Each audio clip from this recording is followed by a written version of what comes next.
তোমাদের পয়সা দিয়ে দেবো। আচ্ছা ঠিক আছে, ও পয়সা আমি দেবো, আমার ভাই বোন দেবে না, আমি দেবো। আমরা আমাদের পয়সার কোনো প্রয়োজন নেই, ঠিক আছে? আচ্ছা, আপনি যদি সেফটি কিন্তু মানে এই ফালতু লোক 2 টাকা এগো না, ফালতু লোক। আমি এই দেশে এত কষ্ট করে এসেছি কি বাংলাদেশে ফেরত দেওয়ার জন্য? জি না জি না, ও জানে না। আচ্ছা ঠিক আছে। বিচারপতি শামসুদ্দিন চৌধুরী মানিক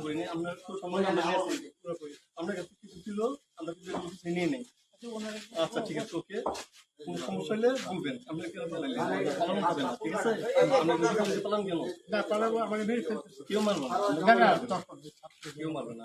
আপনি বলবেন কি একজন না তখন একটা শৃঙ্খলা থাকছিল তো, আমরা তাকে জন্য পাসপোর্ট ওই ব্যাগের ভিতরে দেখেন তো আছে কিনা, পাসপোর্ট ওইটা নিয়ে আমি ই করতেছি নাকি?